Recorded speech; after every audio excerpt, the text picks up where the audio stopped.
Hey you guys, we may be stuck inside, but new products are still launching and nothing is stopping us from getting them.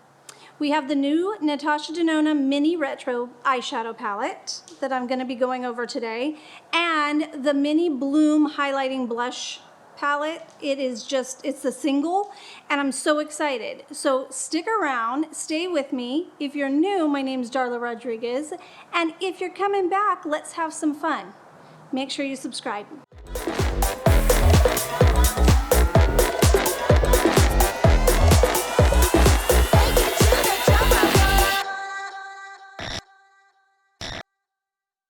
So I'm really excited because I've been watching Natasha do a bunch of different looks with this palette, and it's very retro. I agree. It's inspired by the 60s, and it's got some great colors in it. These are green. This is like a green, but a cool green. So if you've ever been afraid to like try greens out, which it's not a super popular shade, it's either you really love it or you're never gonna wear it. And this is kind of like, taupey green. And it has 2 classic mattes and then 3 metallic shades in there. So we are gonna just dive right in and have some fun. First of all, I'm gonna start with the transition shade Vintage Taupe. It's just a very soft matte and really like a pinky taupe color. And so I'm gonna go right into my crease with this. And for you guys that watch me, I normally do not do my face makeup. You'll notice that I have my foundation and my lips on already.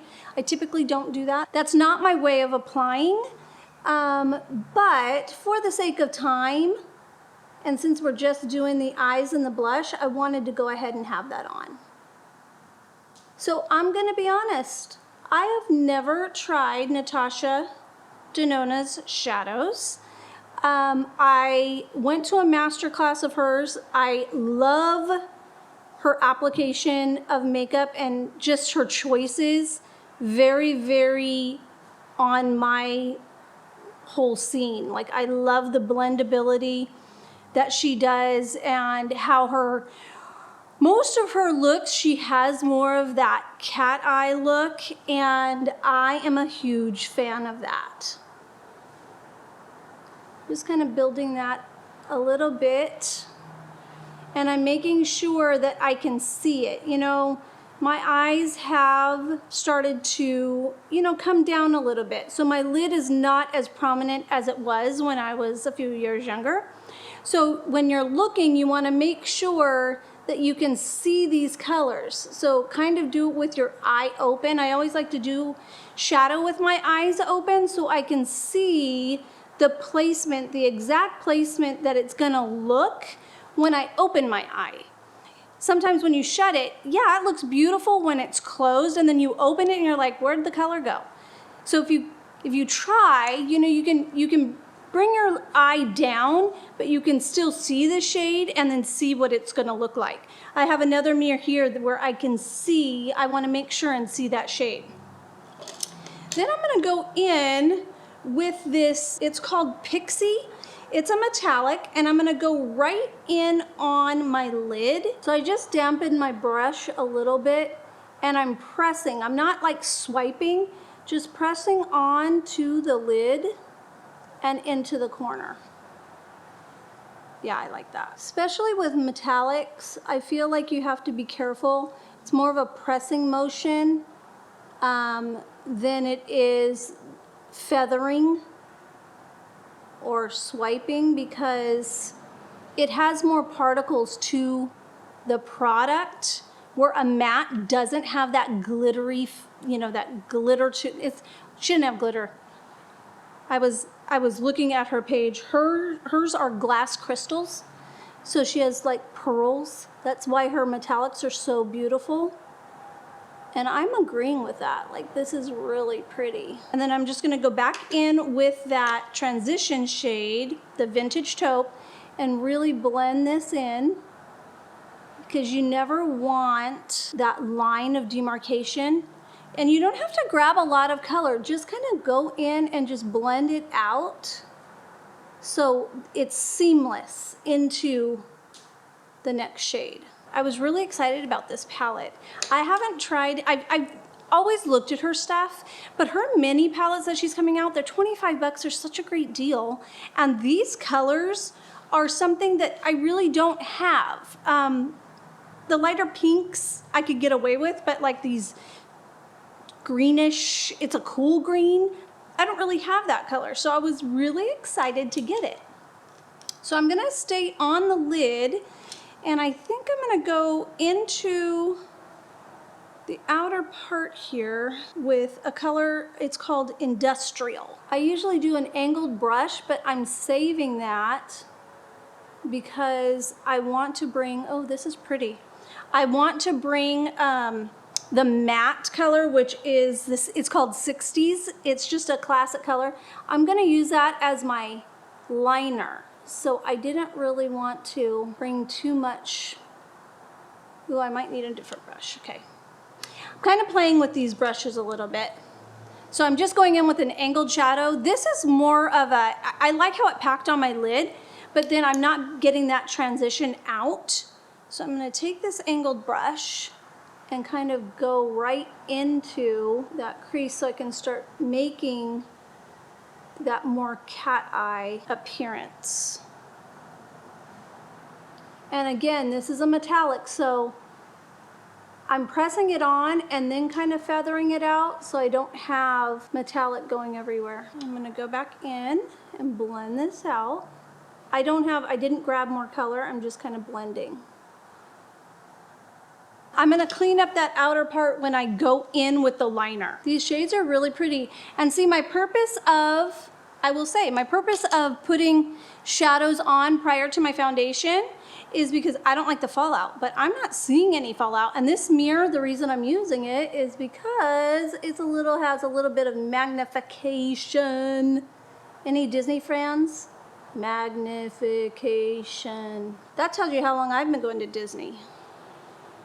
Oh, I like that better. Sometimes you just have to keep on looking at each eye and blending it out because that's what it's all about. You know, blend, blend, blend. You can get the color on and then sometimes you just have to go in and blend it out a little bit. Now I'm gonna go in with the liner. I'm gonna use a liner brush and I'm gonna go in with the 60s, that natural matte color, because it is the deepest color of the group, and I'm gonna go really close to the lash line and build it upward. And I'm just gonna go to about the quarter of my eye, like my pupil's right in the middle, probably the left third, okay? Or the outer third, I should say.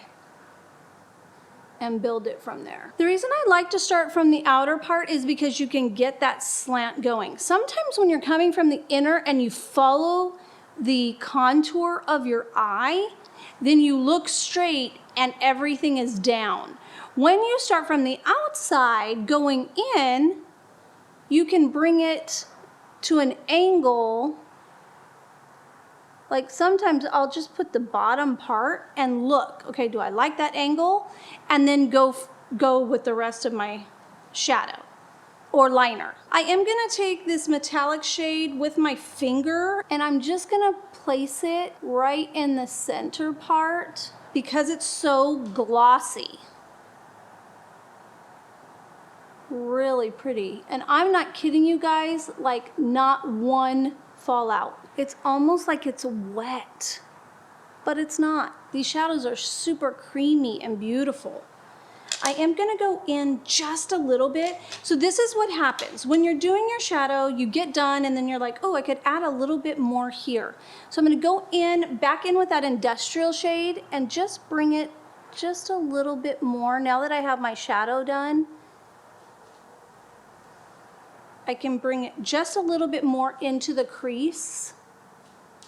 And then of course I'm gonna go back in and blend it with the vintage taupe. So I went ahead and I did line the inner rim with black eyeliner, and I put my mascara on, and then I went ahead with a little bit of that industrial, just again matching underneath the eye up to a quarter. I didn't go all the way in.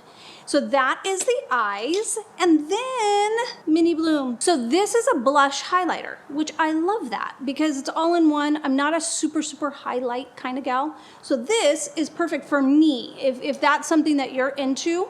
So I don't know how pigmented this is. We're gonna see right now. So if it gets a little cray, you know, we can fix it. So I'm gonna go right in on the top of my cheek here. Oh yeah, that's pigment. Just have to be very careful, be light-handed, right? Because when you're getting into more of the prestige line, the main difference is the pigment of the product is there. So there is no back in the day, you know, with the Maybellines and the L'Oreals, which they've come a long way. But I used to like the blush and I wouldn't even see anything. And so you just want to be very light-handed. Sorry, I got to move my hair out of the way. And I like to start from the back and then just kind of blend it into my cheek area. Yeah, I think that blends everything together. Whoa, that was shutting of the shadows. So here you have it. I actually used all 5 colors, not like you have to. I mean, if you just want to use one, you could, but they are really nice. My first experience, and I'm pleasantly surprised. I honestly thought I would be, so I was going in with high expectations, and Natasha, you did meet all of those, like really nice shadows. And the blush, again, it's very high pigmented, so just be soft-handed with it so you're not like with blush marks on your face, okay? I hope you guys are having the best time you can have. You know, cherish these moments with your family or with your little puppy or with your kitty or whatever animal. And maybe you have a bird, I don't know. So anyways, thanks for watching and I will see you next time. Bye-bye.